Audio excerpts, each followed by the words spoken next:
नमस्कार प्यारे बच्चों, समाजशास्त्र के इस वीडियो लेक्चर में आप सभी का स्वागत है।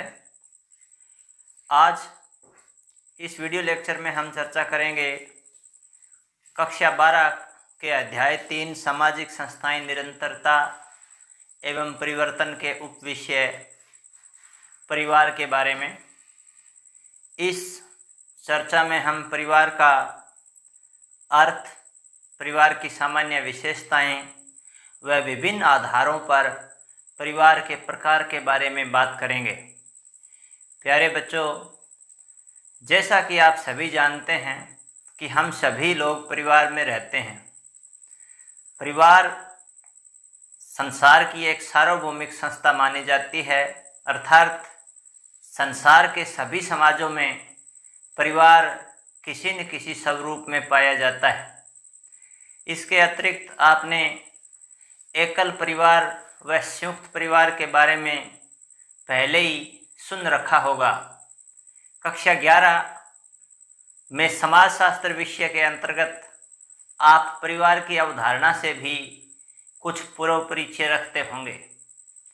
प्यारे बच्चों, हम में से हर कोई व्यक्ति किसी न किसी परिवार में उत्पन्न हुआ है और अधिकांश लोग अपने परिवार में अनेकों वर्ष बिताते हैं। वह परिवार से गहरा लगाव महसूस करते हैं।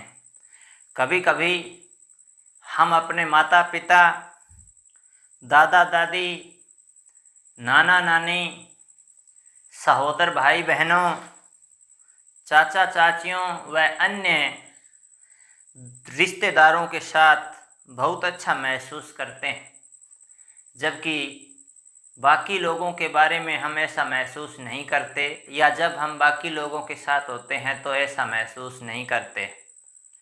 एक और तो हम दूसरे लोगों के हस्तक्षेप के ऊपर बुरा महसूस करते हैं, लेकिन जब कोई अपना या कोई परिवार का बड़ा व्यक्ति हमें हमारी किसी भूल या गलती पर टोकता है तो हमें उतना बुरा नहीं लगता और हमारी भूल सुधारने का एक अवसर के रूप में हम उसे देखते हैं। जब हम परिवार से या अपने पारिवारिक सदस्यों से दूर रहते हैं तो हम उन्हें बहुत अधिक उनसे मिलने के लिए तरसते हैं। बहुत अधिक हम उन्हें मिस करते हैं और अप्रसन्न रहने लग जाते हैं। परिवार गहरे स्नेह एवं देखभाल का स्थान हो सकता है, किंतु एक दूसरा पहलू यह भी है कि यह कटु संघर्षों, अन्याय और हिंसा का स्थान भी हो सकता है। परिवार और नातेदारी में मादा शिशुओं की हत्या, संपत्ति के लिए भाइयों के बीच में हिंसापूर्वक विवाद और घिनौने कानूनी विवाद भी इसका एक हिस्सा हो सकते हैं। ये बिल्कुल वैसे ही होता है जैसा कि इसका दूसरा स्वरूप प्यार, त्याग, बलिदान, पारस्परिक सुरक्षा और देखभाल की कहानियों के रूप में भी आता है। तो परिवार के बारे में यदि हम इस चर्चा को आगे बढ़ाएं तो उसके लिए हमें परिवार का अर्थ जान लेना बड़ा ज़रूरी होगा, जो कि परिवार का समाजशास्त्रीय अर्थ है। प्यारे बच्चों, परिवार शब्द जो है हिंदी का अंग्रेजी शब्द जो है फैमिली का हिंदी रूपांतर है। फैमिली शब्द की यदि मैं बात करूं तो जो फैमिली शब्द है वो कहाँ से आया है? फैमिली शब्द प्यारे बच्चों लैटिन भाषा के फैमुलस शब्द से इसकी उत्पत्ति हुई है। तो ये जरूर ध्यान रखें, एक अंक का प्रश्न यहाँ से कई बार पूछा जाता है। तो परिवार शब्द जो है वो अंग्रेजी शब्द फैमिली का हिंदी रूपांतर है और फैमुलस शब्द जो है वो लैटिन भाषा से लिया गया है परिवार के लिए। इसका अर्थ एक ऐसे समूह के रूप में किया जाता है जिस समूह में माता पिता, बच्चे, नौकर और दास शामिल होते हैं। किंतु समाजशास्त्रीय दृष्टि से यह परिभाषा या इसका यह अर्थ बताना वर्तमान समय में सही नहीं है। देखा जाए तो परिवार में पति पत्नी एवं बच्चों का होना नितांत आवश्यक है। यदि इनमें से किसी एक का ही अभाव है तो हम उसे परिवार के स्थान पे गृहस्थ या हाउस होल्ड कहना ही पसंद करेंगे। अर्थात इन पति पत्नी और बच्चों में से किसी एक की उपस्थिति में हम उसको अनुपस्थिति में उसको हम परिवार नहीं कह सकते, गृहस्थ कहेंगे। प्रत्येक परिवार एक गृहस्थ है, किंतु सभी गृहस्थ जो है वो परिवार नहीं हैं। विभिन्न विद्वानों ने परिवार के अर्थ को समझने के लिए विभिन्न प्रकार की परिभाषाएं दी हैं। उनमें से कुछ परिभाषाओं का उल्लेख मैं करना चाहूँगा। मैकाइवर और पेज परिवार की परिभाषा देते हुए कहते हैं कि परिवार पर्याप्त निश्चित यौन संबंध द्वारा परिभाषित एक समूह है जो बच्चे के जन्म और लालन पालन की व्यवस्था करता है।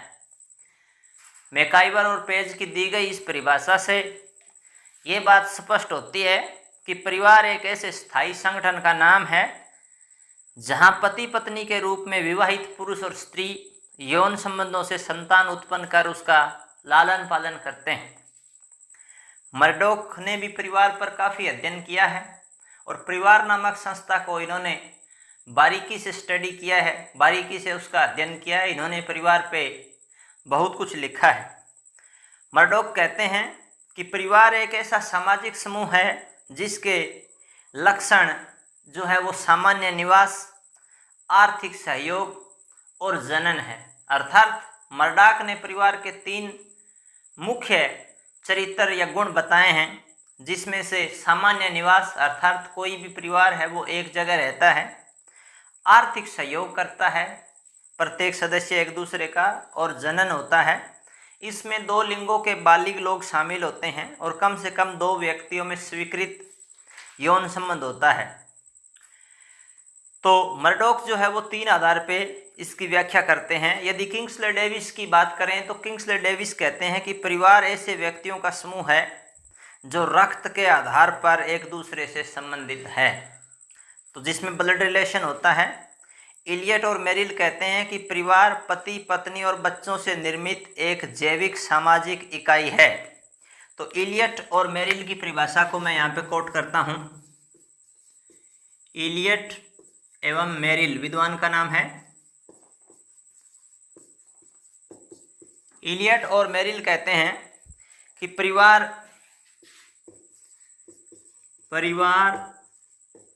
पति पत्नी एवं बच्चों से निर्मित एक जैविक सामाजिक इकाई है।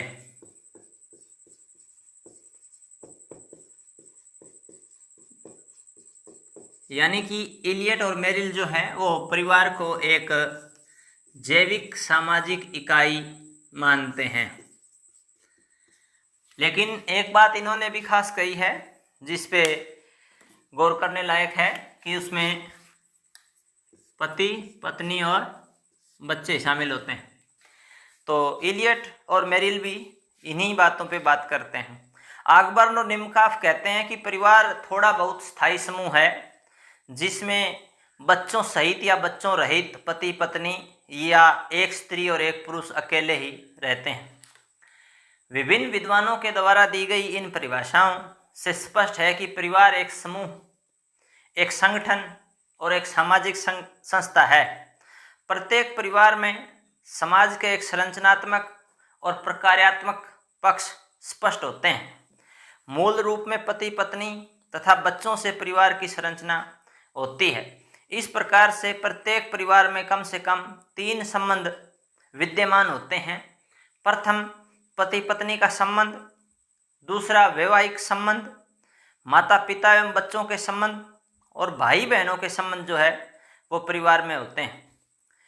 प्रकार्यात्मक दृष्टि से यदि हम परिवार की बात करें तो परिवार कुछ मूल उद्देश्यों को स्पष्ट करता है, जैसे कि यौन संबंधों को नियमित करना, संतान उत्पत्ति करना, परिवार के सदस्य परस्पर अधिकारों और कर्तव्यों से बंध करके इन प्रकारों की पूर्ति करते हैं। तो परिवार की परिभाषा और अर्थ आपको समझ में आ गया होगा कि परिवार जो है उसमें पति पत्नी और उनके बच्चे शामिल होते हैं। इसकी विशेषता जो बताई है वो ये है कि उनका एक सामान्य या साझा आवास होता है, आर्थिक सहयोग की उनमें भावना होती है और वो एक विशेष प्रकार के रक्त संबंधों से बंधे होते हैं। तो परिवार की इन परिभाषाओं की यदि हम बात करते हैं तो हमें परिवार का समाजशास्त्रीय अर्थ जो है वो समझ में आ जाता है। हालांकि परिवार जो है वो हम सब के लिए एक बड़ी परिचित इकाई है। परिवार के प्रकारों की यदि मैं बात करूं तो यह प्रश्न भी कई बार बोर्ड परीक्षाओं में आया है और ये काफ़ी महत्वपूर्ण प्रश्न है और अलग अलग आधार पे अलग अलग प्रश्न भी कई बार बोर्ड की परीक्षाओं में पूछे गए हैं। तो परिवार के विभिन्न आधारों पे प्रकार हो सकते हैं, जैसे निवास के आधार पे, उत्तराधिकार के आधार पर, विवाह के आधार पर और आकार और संगठन के आधार पे। तो हम बारी बारी से इनका विश्लेषण करने की कोशिश करेंगे। सबसे पहले हम जो है वो निवास स्थान के आधार पर परिवार के प्रकारों की हम बात करते हैं। तो जो है निवास स्थान के आधार पे, निवास स्थान के आधार पर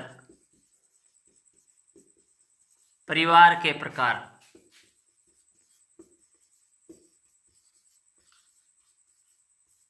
तो निवास स्थान का जो आधार है कि कोई व्यक्ति कहाँ रहता है वो उस आधार पे है। तो इसमें एक परिवार है जिसको हम पितृस्थानीय परिवार कहते हैं।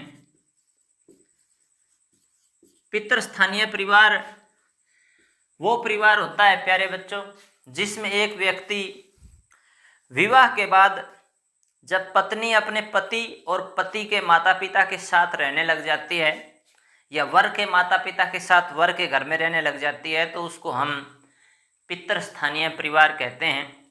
हिंदुओं, मुसलमानों, भील, खड़िया और कई पितृवंशीय परिवारों में यह प्रथा पाई जाती है। लगभग समस्त उत्तर भारत में, हरियाणा में और अधिकांश आधुनिक समाज में यही नियम प्रचलित है। अर्थात ये इस प्रकार का परिवार है जो हम सामान्यतः देखते हैं कि जब एक लड़की अपने पिता का घर छोड़ करके विवाहित होकर के अपने पति के घर में जा कर के उसके माता पिता के साथ बस जाती है तो वो पितृस्थानीय परिवार कहलाता है। इसमें दूसरा जो परिवार है वो है मातृस्थानीय परिवार। मातृस्थानीय परिवार। तो मातृस्थानीय परिवार जो है प्यारे बच्चों, ये परिभाषिक दृष्टि से हम देखें तो पितृस्थानीय परिवार का बिल्कुल विपरीत है। मातृस्थानीय परिवार में विवाह के पश्चात जो लड़का है वो अपनी पत्नी के परिवार में जाकर के बस जाता है। अर्थात जो वर है वो वधू के परिवार या वधू के माता पिता के साथ उन्हीं के घर में जब जाके रहने लग जाता है तो ऐसे परिवारों को मातृस्थानीय परिवारों की संज्ञा दी गई है। इस प्रकार के परिवार जो खासी, गारो और मालाबार के नायरों में अधिक संख्या में पाए जाते हैं। जनजातीय जो है उनमें, जनजातियों में इस तरह के परिवार है वो पाए जाते हैं। तीसरा है इसमें नव स्थानीय परिवार। नव स्थानीय परिवार नियो लोकल फैमिली कहते हैं अंग्रेजी में। नव स्थानीय परिवार जो है वह मातृस्थानीय परिवार और पितृस्थानीय परिवार के बीच की व्यवस्था है। यानी कि एक ऐसा परिवार जिसमें विवाह के पश्चात वर और वधू न तो वर के परिवार में जाकर के रहने लग जाते हैं और न ही वधू के परिवार में जाकर रहने लग जाते हैं, अपितु वे अपने लिए एक नए घर का निर्माण करते हैं, एक नए स्थान पर अलग घर बना करके रहते हैं। इसे नव स्थानीय परिवार है वो कहा जाता है। इसके अतिरिक्त स्थान के आधार पे एक अलग प्रकार का परिवार भी है जो आपने नहीं सुना होगा, इसको बोलते हैं मामा स्थानीय परिवार। तो ये बहुत जो चीज़ें हैं वो अपने नाम से स्पष्ट हो जाती है। जैसे कि नव स्थानीय है तो नया स्थान पे जैसे उनकी विशेषता होती है। मामा स्थानीय है तो स्वाभाविक रूप से जो है जो वर पक्ष है या जो लड़का है वो अपने मामा के पास रह जाता है। इसमें नव विवाहित दंपति जो है वो पति की माँ के भाई अर्थात वर के मामा के परिवार में जा करके रहने लग जाते हैं। टोम्ब्रियांडा द्वीपवासी जो थे, टोम्ब्रियांड एक आइसलैंड है, वहाँ पे जो है निवासी है वो जो है वहाँ पे जो भांजा है वो अपनी पत्नी सहित अपने मामा के घर पे रहता है। तो यहाँ यदि हम बात करते हैं स्थान के आधार पे तो हमने 4 प्रकार के जो परिवार हैं वो देखे हैं और चारों प्रकार के परिवार जो है वो स्थान के आधार पे हमने किए थे। अब आगे हम जो है वो उत्तराधिकार के आधार पे कुछ परिवारों की भी बात करेंगे। तो अभी हम उत्तराधिकार के आधार पे परिवारों की बात करने वाले हैं कि उत्तराधिकार के आधार पे कौन कौन से परिवार हमारे हो सकते हैं। तो ये लगभग मिलते जुलते हैं लेकिन इनमें भ्रम की स्थिति थोड़ी रहती है, तो थोड़ा सा इनके बारे में ध्यान से अध्ययन करने की आवश्यकता रहती है हमें। तो उत्तराधिकार के आधार की यदि हम बात करें तो कई प्रकार के हैं परिवार हमारे, 2 प्रकार के हैं। तो उत्तराधिकार के आधार पर परिवार, तो इसमें है आपका एक पितृमार्गी परिवार,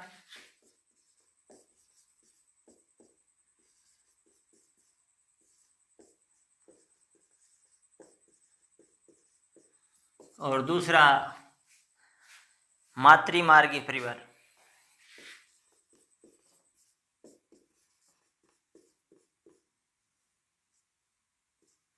मातृमार्गी परिवार। तो यहाँ हम इस पे जब चर्चा करते हैं उत्तराधिकार के आधार पे तो पितृमार्गी जो परिवार की यदि हम बात करते हैं तो पितृमार्गी परिवार में जो है सामाजिक और पारिवारिक पद, उपाधियां, संपत्ति आदि पर पिता का ही पूर्ण अधिकार होता है और उसकी मृत्यु के उपरांत यह उत्तराधिकार पुत्र को मिल जाता है। भारत में हिंदू परिवार जो है वो पितृमार्गी परिवार हैं। खड़िया, भील आदि जनजातियों में भी ऐसे ही परिवार है वो पाए जाते हैं। तो पितृमार्गी परिवार में जो है वो जैसे हम कह सकते हैं यदि शॉर्ट में बात करें तो पिता का पूर्ण अधिकार होता है किसी भी उपाधि पद नाम पे,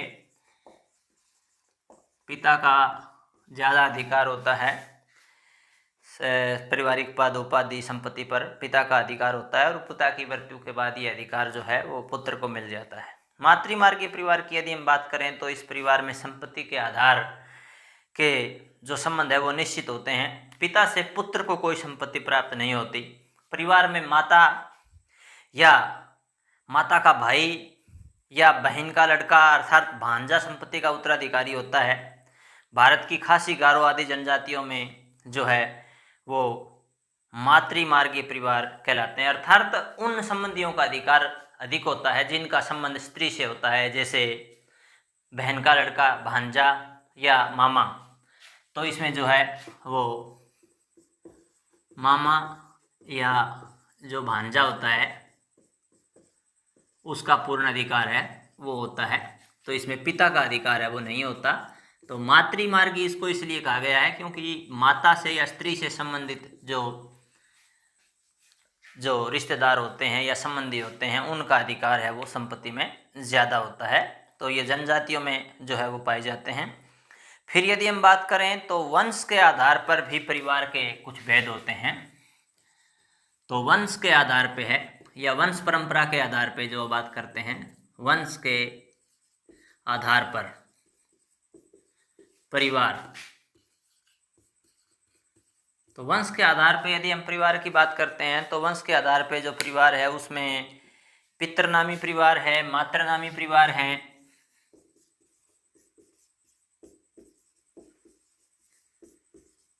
आप इस वीडियो को पॉज करके और ये लिख भी सकते हैं बीच में। तो मातृनामी परिवार है, इसके अतिरिक्त यहाँ पे उभयवाही परिवार है,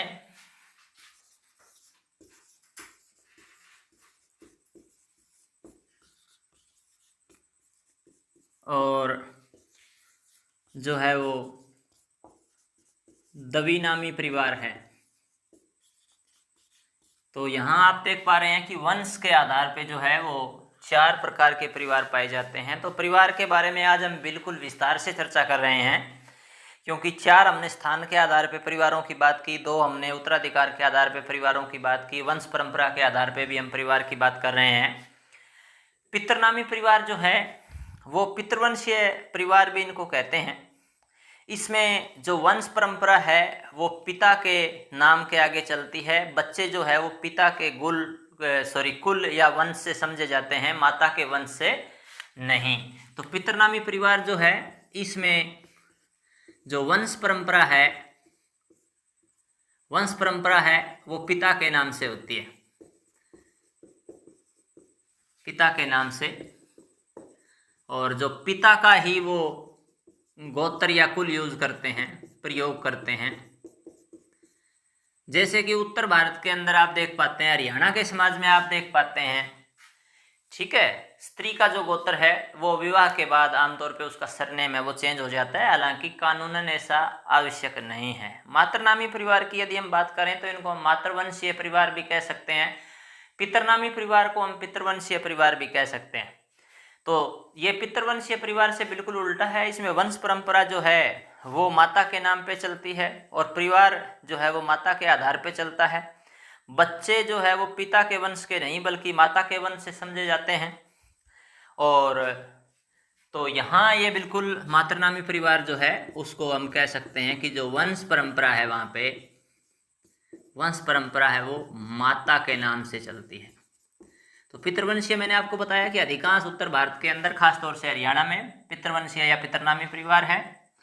और मातृवंशियों की यदि हम बात करें तो मातृवंशीय जो परिवार है वो कहाँ पाए जाते हैं, कई बार इस तरह का भी एक आधा प्रश्न आ जाता है, वो है मालाबार के नायरों में। तो मालाबार के जो नायर हैं तो वहाँ नायर जनजाति के जो लोग हैं मालाबार में, वहाँ वंश परंपरा है वो माता के नाम से चलती है।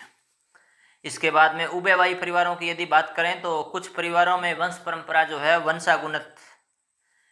वंशानुगत संबंधों पर निर्भर नहीं होती, बल्कि सभी निकट संबंधियों पर समान रूप से आधारित होते हैं। ऐसे समाज में पैतृक और मातृक दोनों वंश परंपराएं साथ साथ चलती है। इसके अतिरिक्त उभयवाही जो परिवार होते हैं उनकी एक खास बात होती है कि उसमें व्यक्ति अपने दादा दादी और नाना नानी चारों संबंधियों का समान रूप से संबंध है वो रखता है। तो यहाँ पे आप देख पा रहे हैं कि उभयवाही जो परिवार है उसमें जो पिता और प्लस माता, जो दोनों प्रकार के जो संबंधी हैं, दोनों के माता से जो संबंधी है, पिता से संबंधी कौन है, 2 पिता से संबंधी है दादा और दादी, और माता से 2 मुख्य संबंधी है हमारे, वो है नाना और नानी। तो नाना नानी दादा दादी, यानी कि कहने का मेरा जो अभिप्राय है वो कि जो यहाँ उभयवाही परिवार के जो बच्चे होते हैं इसमें कोई विशेष एक सख्त कानून नहीं होता कोई भी वंश परंपरा को फॉलो करने का कि वो पिता के वंश से ही फॉलो किया जाएगा या माता के वंश से फॉलो किया जाएगा। तो दादा दादी जो है वो पिता के और नाना नानी जो है, तो तमाम इन संबंधों को सभी बच्चे जो समान रूप से लेकर के चलते हैं इसमें। तो ये उभयवाही परिवार होते हैं कि जो नए मातृनामी होते हैं और नए ही वो पितृनामी होते हैं। जब द्विनामी परिवार की हम बात करते हैं तो ऐसे जो परिवार में व्यक्ति का जो संबंध है वो एक ही समय में अपने दादा और नानी से संबंध रहता है और 2 अन्य संबंधी जो है वो दादी और नाना से नहीं। यह भी उभयवाही परिवार का ही एक रूप है। तो इसमें द्विनामी के अंदर जो है, द्विनामी परिवार के अंदर जो है आपका जो बच्चे का संबंध है वो दादा और नानी से संबंध रहता है। तो पिता पक्ष की तरफ से दादा से और मातृ पक्ष की तरफ से नानी से, यहाँ से इनका संबंध है वो से संबंध इनका होता है। तो दादी और नाना से संबंध है वो बिल्कुल नहीं होता है, यानी कि जो है दादी और नाना, इनसे नहीं होता है संबंध। और संबंध होता किससे? दादा और नानी से संबंध होता है, दादी और नाना से संबंध है वो नहीं होता है। ये जो है वो द्विनामी परिवार की यदि हम बात करते हैं। इसके अतिरिक्त परिवार के कुछ और प्रकार हैं, कुछ और जो है आधार, उसकी यदि हम बात करें तो विवाह के आधार पे भी जो है वो परिवार की बात हम करते हैं। कई बार परीक्षा में आ जाता है ये।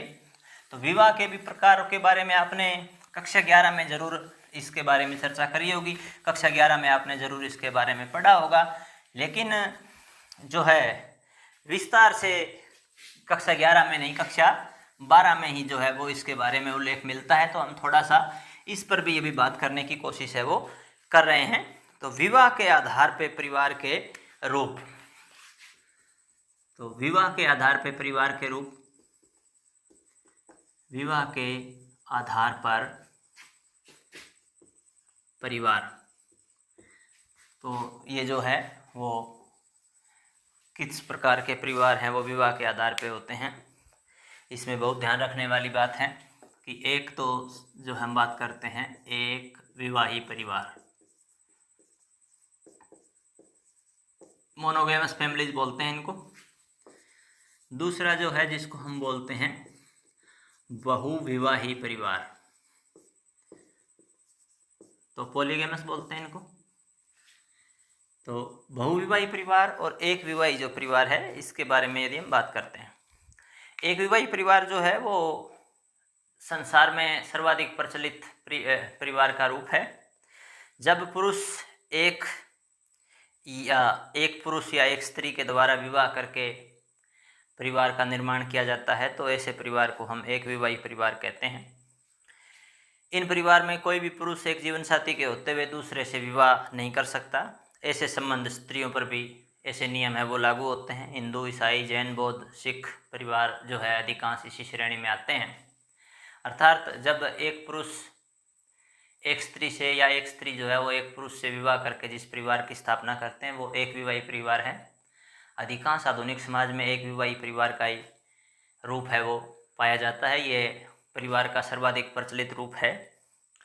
और बहुविवाही परिवार की यदि हम बात करें तो जब एक स्त्री या एक पुरुष जो है वो एक से अधिक पुरुष या स्त्रियों से वैवाहिक संबंध स्थापित करते हैं, एक से अधिक विवाह करके फिर परिवार का निर्माण करते हैं, तो इस तरह के विवाहों से उत्पन्न परिवार को बहुविवाही परिवार है वो कहा जाता है। और बहुविवाही जो परिवार है वो भी 3 प्रकार के होते हैं। यदि हम उसकी बात करें तो जो है बहुविवाही है वो भी इनके आगे फिर 3 भाग होते हैं। तो बहुविवाही के अंदर एक होता है बहुपत्नी विवाह, बहुपत्नी विवाही परिवार। दूसरे की यदि हम बात करें तो जो है वो है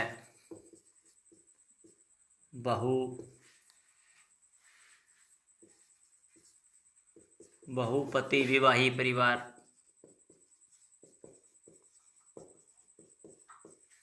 और यदि हम तीसरे इसके बहुविवाही परिवार की यदि हम बात करें तो ये आ जाएगा आपका समूह विवाही परिवार।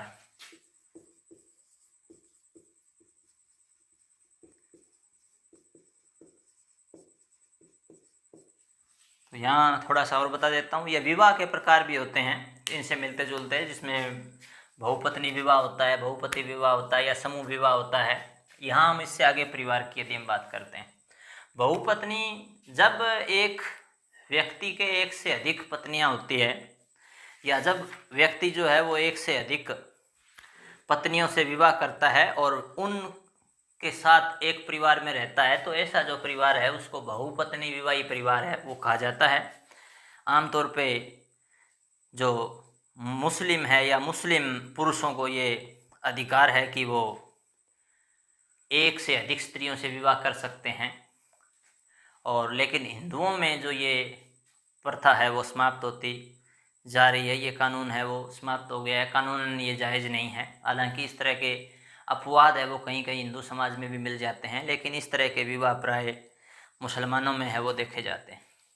इसके बाद है वो बहुपति विवाही परिवार हैं। बहुपति विवाही के अंदर क्या है कि जब एक स्त्री के एक से अधिक पति होते हैं तो उसको उसके आधार पर जिस परिवार का निर्माण किया जाता है तो वो बहुपति विवाही परिवार है। महाभारत काल में जो द्रौपदी का जो परिवार है वो इसी परिवार की श्रेणी में रखते हैं। इसके भी यदि हम आगे दो भाग की बात करें तो इसमें भी जो है वो दो भाग इसके जैसे हैं वो होते हैं। तो एक इसमें जो होता है वो होता है भ्रातक बहुपति विवाह और दूसरा जो होता है वो अभ्रातक बहुपति विवाह होता है। तो भ्रातक की यदि हम बात करें, भ्रातक का अर्थ भ्राता है, संस्कृत का शब्द भ्राता अर्थात भाई। जब एक स्त्री से विवाह करने वाले जो सभी पुरुष हैं वो आप भाई होते हैं तो वो भ्रातक बहुपति विवाह कहलाता है। जैसे द्रौपदी का 500 पांडवों से विवाह भ्रातक बहुपति विवाह का उदाहरण था।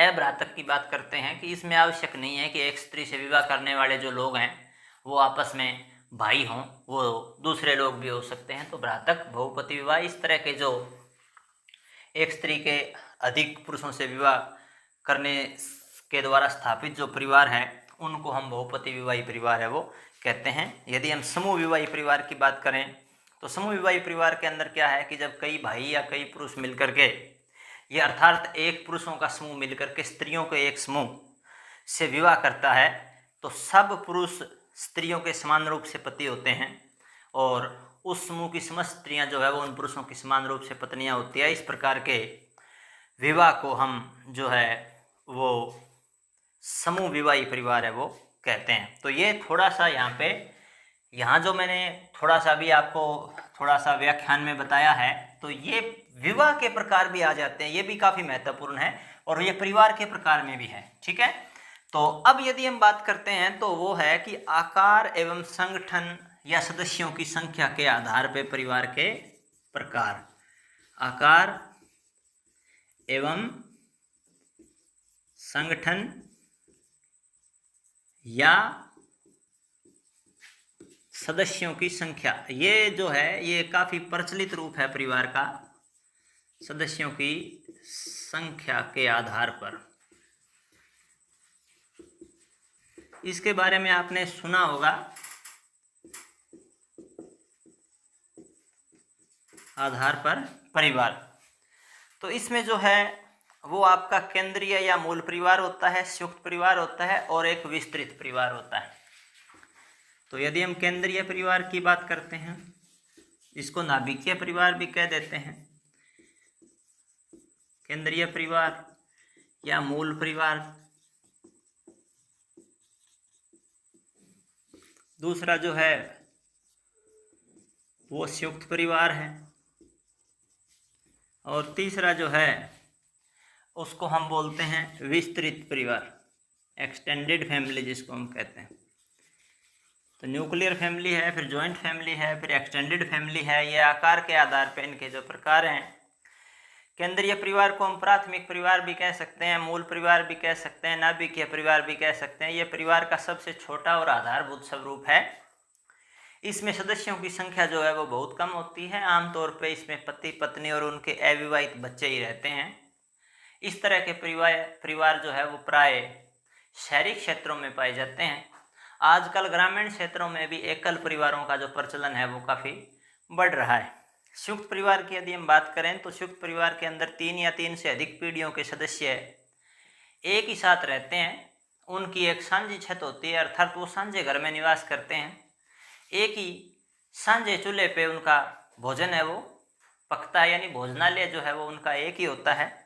और पति पत्नी, उनके बच्चे, दादा दादी, चाचा चाची और बच्चों की पत्नियां, बेटियां इत्यादि एक साथ मिलकर के रहते हैं। अर्थात जब 2-3 पीढ़ियों के लोग जो है वो एक ही छत के नीचे एक ही साथ निवास करते हैं, उनकी संपत्ति जो है वो साझी होती है, एक ही जगह वो भोजन बनाते हैं, भोजन करते हैं और सामूहिक धार्मिक कार्यों का जो है वो निर्वहन करते हैं।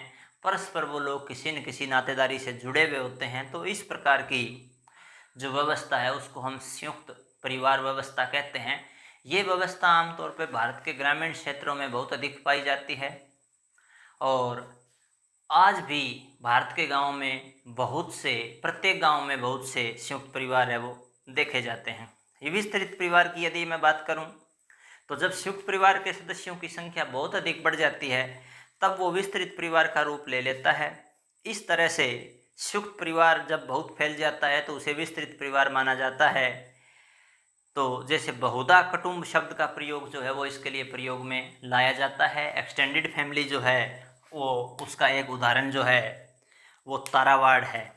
तो तारावाड़ जो है वो एक प्रकार का विस्तृत परिवार है।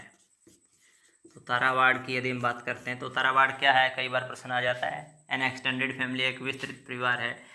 और संयुक्त परिवार क्या है? संयुक्त परिवार के अंदर क्या है कि जब तीन पीढ़ियों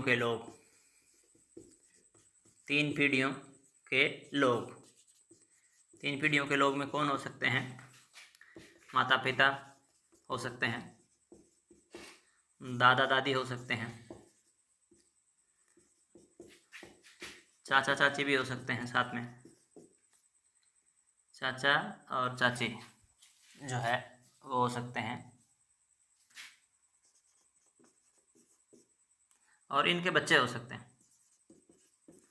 तो ये तीन पीढ़ी के जो लोग हैं वो एक साथ जब रहते हैं तो वो संयुक्त परिवार होता है। और केंद्रीय परिवार में जो कौन होते हैं कि केंद्रीय परिवार में जो होते हैं वो होते हैं पति पत्नी और बच्चे, उनके बच्चे अपने, बस इतने। तो ये जो है वो परिवार के अलग अलग प्रकार हमने चर्चा की है। आप इन अलग अलग परिवारों के ऊपर एक चार्ट या कोलाज बना सकते हैं, एक कार्य योजना आप इस पे बना सकते हैं। ये आपको बहुत ही रुचिकर लगेगा क्योंकि इतने जो कुल मिलाकर के जो है वो 15 या 16 सभी आधारों को मिला करके यदि हम बात करें परिवार के प्रकारों की तो 15 या 16 प्रकार के परिवार जो है उस पे हमने चर्चा आज की है। तो प्यारे बच्चों, उम्मीद करते हैं कि आपको यह चर्चा समझ आई होगी। परिवार का जो मुख्य अवधारणा है उसका अर्थ, परिभाषाएं, परिवार के विभिन्न प्रकारों के बारे में आपके विचारों में और अधिक स्पष्टता आएगी। इनके समाजशास्त्रीय दृष्टिकोण की आप व्याख्या कर पाएंगे और आपको परीक्षा की दृष्टि से भी लाभ होगा क्योंकि परीक्षा की दृष्टि में भी परिवार से संबंधित प्रश्न जो है वो आते रहते हैं। परिवार के उद्गम की बात हो, परिवार का अर्थ पूछ लिया, कई बार परिवार की एक या दो विद्वानों के द्वारा दी गई परिभाषा को पूछ लिया, या अलग अलग आधारों पे परिवार के प्रकार की बात है वो परीक्षा की दृष्टि में भी यदि आप इस पे अच्छे से इसको ध्यान से तैयार करते हैं तो परीक्षा में भी आपको लाभ होना निश्चित है। धन्यवाद।